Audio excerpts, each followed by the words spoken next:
Jai Gurudev, tout le monde? Vous avez des questions? Oui.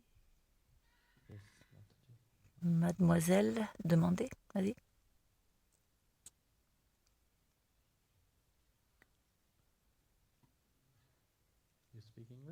Tu parles anglais? Oui, oui, oui. Jai Gurudev, Guruji. Je me demandais si tu comprenais ou pas.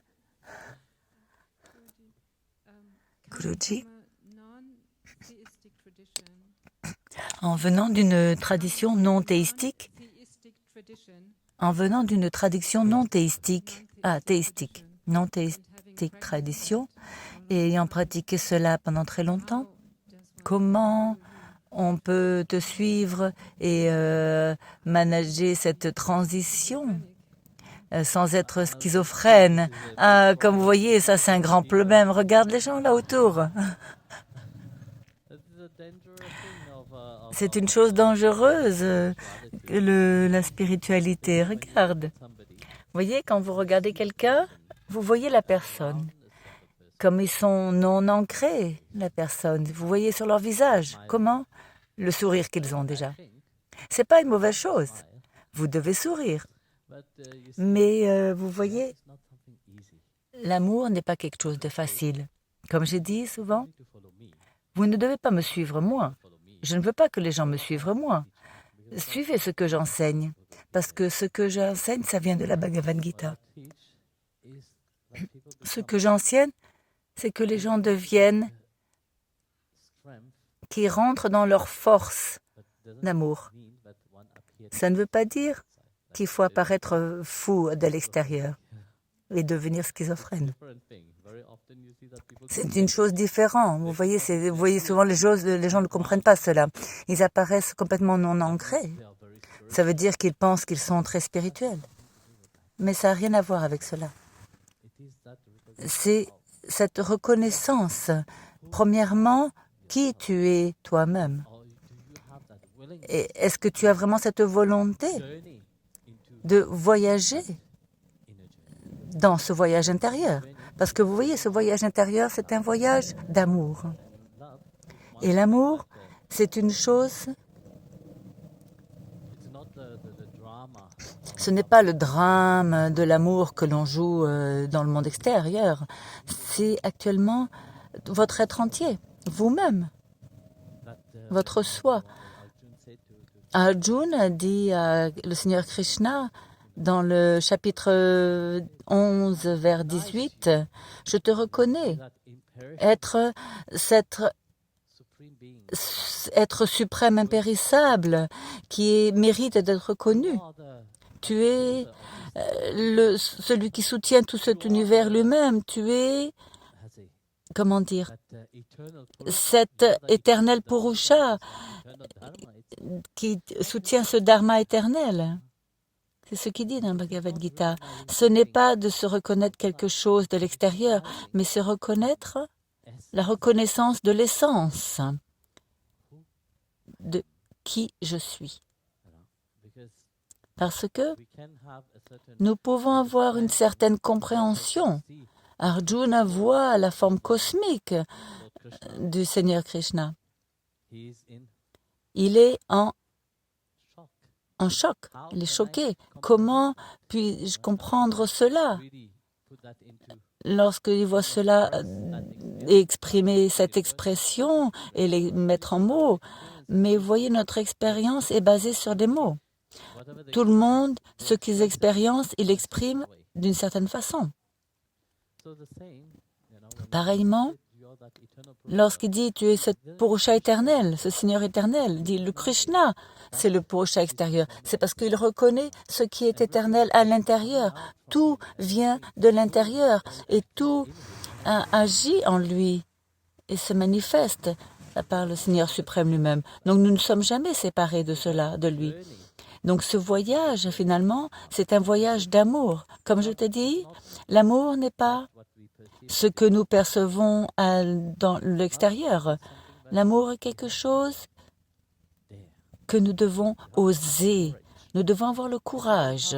Si vous n'avez pas ce courage, de vous aventurer dans ce voyage d'amour, ce n'est pas pour les cœurs faibles. Si vous avez un cœur faible, il vaut mieux que vous ne vous aventurez pas dans ce voyage d'amour. Parce que si vous avez un cœur faible, fragile, alors vous allez apparaître non ancré. Et souvent, vous le voyez dans les gens, que pourquoi ils ont, comment tu dis, cet aspect schizophrénie. Hein. Un jour, ils sont comme cela, l'autre jour, ils sont différents, parce qu'ils ne peuvent pas maîtriser cet amour.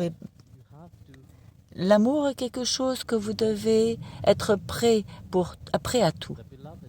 Le bien-aimé, il attend éternellement, ici, à l'intérieur de vous. Mais ici, là, dans la tête, est-ce que vous êtes prêt vous aventurer dans cela? Non. Vous voyez? Parce que c'est un voyage de vous redécouvrir vous-même. Et vous voyez? Par exemple, les abeilles ou les bourdons. Les bourdons ou les guêpes, ils ont un tel désir ardent, un désir ardent des fleurs, que même à la nuit, lorsque la fleur se referme, ils ne lâchent pas prise. Ils choisissent de se suffoquer eux-mêmes à l'intérieur dans la fleur que de lâcher prise. C'est ce type d'amour que l'on doit avoir. Il y a une belle histoire qui dit que il y avait un rendez-vous, un meeting de papillons. Vous voyez, les papillons, ils volent toujours autour, ils papillonnent autour et ils sont attirés par la lumière. Et ceux-ci, on dit toujours, ils vont toujours courir vers la lumière, se diriger vers la lumière. Alors, le chef des papillons a demandé, qui c'est qui va découvrir l'essence de cette lumière? Qu'est-ce que c'est? Alors, le premier s'en va, et il arrive en face du miroir de la fenêtre. Et à cause de la glace, il ne pouvait pas rentrer à l'intérieur. Il revient et dit, ça reflète là-bas, mais je n'ai pas pu rentrer. Alors, il y en a un autre qui est rentré à l'intérieur, il vole autour, il ne pouvait pas vraiment aller s'approcher de la flamme. C'était très attirant, c'était très, appelant. Mais il n'avait pas ce courage d'y aller. Et le troisième, il y va, mais il ne revient jamais. Alors le maître, le chef des papillons, il dit, celui-là a connu l'essence de la flamme. Ça, c'est la chose, c'est comme ça. Est-ce que vous êtes prêts d'être suffoqué comme le bourdon? Est-ce que vous êtes prêts d'être consumé par la flamme? Alors vous faites le voyage. Si vous n'êtes pas prêt, ne faites pas le voyage. Soyez uniquement comme le sucre qui enrobe autour.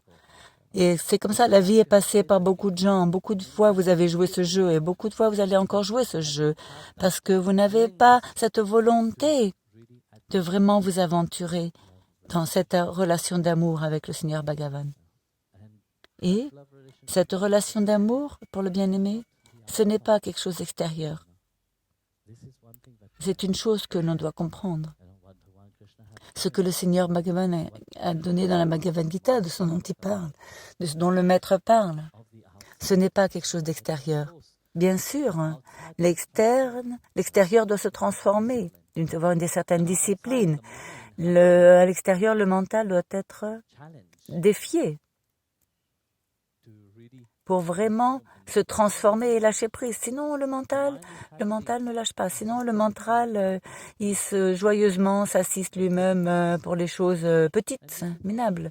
Mais ce n'est pas une seule fois que vous avez fait cela. Vous avez fait cela tellement de fois. Et c'est pour ça que,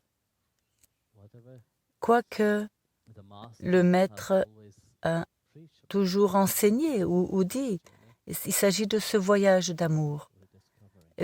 redécouvrir. Il n'y a pas d'autre façon. Et cet amour n'est pas à l'extérieur, il est à l'intérieur. Se redécouvrir soi-même, redécouvrir qui tu es, d'où tu viens et pourquoi vous êtes ici dans ce monde. Et ceci va mener ce but dans votre vie, va apporter le but dans votre vie. Le but, que vous savez pourquoi vous êtes là. Il y a un but pourquoi vous êtes là. Le voyage de la vie n'est pas uniquement sans but. Pareillement, quand vous allez au travail, vous allez pour quelque chose. Vous le faites pour quelque chose. Ça peut être pour le bonheur, ça peut être pour n'importe quelle autre chose. Mais vous le faites toujours une action pour quelque chose. Mais ici, ce n'est pas uniquement dire « Ah oui, je vais dans le flot, je suis la vague ». Comme les gens ancrés disent « Je suis le flot, je suis le… » Oui, naviguer, oui, mais il faut aller dans l'océan. Il ne faut pas aller dans une autre rivière ou ailleurs. Il faut se couler vers l'essence que le Dieu divin a donné à l'intérieur. Et ça, c'est le voyage. Parce que ceci, ce n'est pas cette réalité physique extérieure, ce n'est rien. Il s'agit de suivre l'essence. Tout ce que j'enseigne, ça vous transforme. Et prenez cela. S'il y a une beauté de partout, vous devez uniquement savoir et apprécier la beauté partout. Et ça, c'est la réalité. Si vous pouvez percevoir le bien-aimé partout, vous allez le percevoir même dans des choses qui semblent insignifiantes autour. Et vous allez être capable d'apprécier chaque moment de votre vie elle-même. Jai Gurudev.